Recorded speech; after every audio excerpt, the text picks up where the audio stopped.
Assalamualaikum adik-adik. Kali ini Kak Nada ingin menceritakan sebuah kisah nyata tentang seorang nabi yang dibakar hidup-hidup dalam api yang dingin. Dibakar hidup-hidup? Tapi kok api yang dingin? Gak masalah dong ya. Tapi kok bisa gitu ya? Nah, dengarkan baik-baik ya kisahnya. Semoga kalian suka dan dapat mengambil pelajaran dari kisah berikut. Kisah Nabi Ibrahim alaihi salam.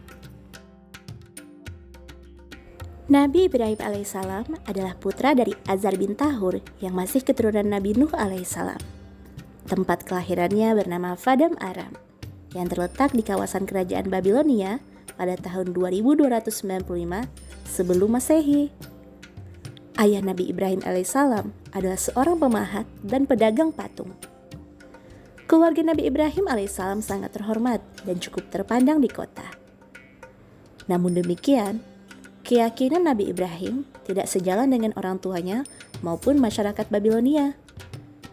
Nabi Ibrahim berpikir bahwa patung-patung itu bukanlah Tuhan. Tidak ada daya dan upaya yang dapat dilakukan oleh patung-patung itu. Nabi Ibrahim berkeyakinan bahwa Allah Subhanahu wa Ta'ala adalah Tuhan yang sebenarnya. Di dalam kisah Nabi Ibrahim alaihissalam diketahui bahwa Babilonia atau saat ini yang dikenal Irak merupakan daerah yang subur, makmur, dan kotanya sangat indah. Namun sayang, kerajaan Babilonia saat itu diperintah oleh raja yang kejam dan bengis. Namanya adalah Raja Namrud bin Kan'an. Raja Namrud ini sangat cerdas karena mampu memakmurkan masyarakat dan negerinya. Namun, ia sombong hingga mengaku sebagai Tuhan dan memerintahkan rakyat Babilonia untuk menyembahnya juga. Disinilah Nabi Ibrahim merasa sangat kesal. Ibrahim selalu berusaha meyakinkan ayahnya dan masyarakat Babilonia bahwa patung-patung itu bukanlah Tuhan. Apalagi Namrud, ia hanyalah manusia yang kejam dan bengis yang tak segan membunuh hanya demi kekuasaannya. Namun, mereka tetap saja teguh pada ajaran nenek moyang yang mereka yakini. Dengan demikian, Nabi Ibrahim pun bertekad untuk melakukan sesuatu terhadap berhala-berhala itu agar masyarakat Babilonia dapat berpikir dan menemukan kebenaran. Dikisahkan, setiap tahun penduduk Babilonia merayakan hari-hari tertentu sebagai hari besar. Pada hari besar itu, mereka menyediakan bermacam-macam sesajen di depan patung pujaan mereka. Setelah itu, semua rakyat dan pembesar pemerintahan, termasuk raja, lalu pergi ke luar kota. Mereka berkemah di alam terbuka, membawa makanan dan minuman secara berlebihan. Pokoknya, hari-hari itu adalah hari raya untuk bersenang-senang. Di sana, mereka menyanyi dan menari-nari. Ibrahim tidak ikut serta. Setelah kota sunyi senyap, karena semua penduduk sedang berpesta pora di luar kota, Ibrahim lalu berkata pada dirinya sendiri, "Saat inilah aku harus bertindak." Nabi Ibrahim lalu mengambil kampak. Ia masuk ke rumah berhala. Dilihatnya Tuhan-Tuhan Raja Namrud dan rakyatnya itu tidak dijaga. Sejenak ditatapnya patung-patung mati itu. Timbul rasa kesal dalam hatinya. Patung-patung itu lalu ditendang, ditinju, dirubuhkan, dihancurkan dengan kampak. Nabi Ibrahim mengamuk. Peluh membasahi tubuhnya. Semua patung telah hancur. Hanya satu yang ditinggalkannya, yaitu patung yang paling besar. Dengan tersenyum, Ibrahim lalu menyangkutkan kampaknya pada leher patung yang besar itu. Keluar dari rumah berhala itu, Ibrahim merasa puas dan lega juga. Mudah-mudahan hal itu dapat menyadarkan mereka, pikir Ibrahim. Penduduk Babilonia gempar begitu mereka melihat Tuhan-Tuhan mereka hancur berantakan. Mereka ketakutan, takut akan kutukan Tuhan-Tuhan palsu itu. Semua penduduk ramai membicarakan hancurnya patung-patung itu. Raja Namrud sendiri marahnya sudah tak terkira-kira. "Cari sampai dapat. Siapa yang telah berani berbuat sekeji ini kepada Tuhan-Tuhan kita? Cepat bawa dia kemari, tangkap hidup atau mati. Teriak Namrud dengan suara melengking-lengking. Semua tentara, polisi, dan rakyat dikerahkan untuk mencari perusak patung itu. Akhirnya mereka menyimpulkan tak lain dari Ibrahimlah yang telah merusak patung itu. Selain Ibrahim selalu mengejek orang yang menyembah patung itu, hanya dialah yang tinggal di kota pada saat hari raya itu. Ibrahim lalu ditangkap, tangannya diikat, lalu dibawa ke hadapan raja. Di sebuah lapangan terbuka, Ibrahim diadili. Maka berduyun-duyunlah warga Babilonia menghadiri sidang istimewa itu. Karena baru itulah pernah kejadian orang disidangkan karena merusak Tuhan-Tuhan patung. Ibrahim tidak gentar. Justru ia sangat senang pengadilan itu dilakukan di lapangan terbuka. Itu berarti ia akan mendapat kesempatan untuk berdakwah. Di hadapan para hakim, di bawah sorak-sorai dan ejekan ribuan manusia, Ibrahim tenang-tenang saja. "Engkaukah yang bernama Ibrahim?" tanya hakim. "Ya, akulah Ibrahim." "Engkaukah yang merusak Tuhan-Tuhan kami itu?" "Patung besar yang menyandang kapak itulah yang mungkin merusaknya. Tanyakanlah padanya," jawab Ibrahim tenang. Para hakim terkejut mendengar jawaban Ibrahim itu. Mereka berbisik-bisik. "Bodoh benar kau ini Ibrahim. Mana mungkin kami menanyakan kepada patung besar itu, sedangkan ia tidak dapat berbicara," kata salah seorang hakim itu seraya tangannya menuding-nuding Ibrahim. Nabi Ibrahim tersenyum. Sebelum ia bicara panjang lebar, dipandangnya hakim itu satu persatu. Kemudian ditatapnya orang-orang di sekelilingnya. Orang-orang itu seperti kambing dungu saja. Para hakim dan para pembesar nampaknya pun seperti badut yang tidak bisa melawak. "Kalau kamu semuanya sudah mengetahui patung-patung itu tidak dapat berbicara, kenapa kalian sembah patung-patung tak berguna itu? Kalian sudah tahu patung itu tidak dapat bergerak, tidak dapat melihat, tidak dapat mendengar. Mengapa kalian memujanya? Kalau patung itu tidak dapat membela dirinya sendiri pun, patutkah kalian meminta perlindungan kepadanya? Alangkah bodohnya kalian ini semua. Tidakkah kamu semuanya menyadari bahwa perbuatan kalian itu adalah perbuatan setan? Mengapa kalian tidak menyembah Tuhanku? Tuhanku yang maha besar, yang menciptakan langit dan bumi dengan segala isinya, termasuk yang menciptakan kamu semua. Alangkah bodohnya, alangkah hinanya kalian ini." Tangkisan Ibrahim itu disambut dengan teriakan-teriakan liar oleh hadirin. Telinga dan hati mereka sudah tertutup. Kebenaran yang disampaikan Ibrahim tidak diterima oleh hati mereka. Padahal akal mereka sesungguhnya tidak dapat membantah Ibrahim. Putusan hakim ialah Ibrahim harus dibakar hidup-hidup sampai mati. Kepada seluruh rakyat yang berkumpul, berseluruh para hakim itu, "Bakar Ibrahim, belalah Tuhan-Tuhanmu."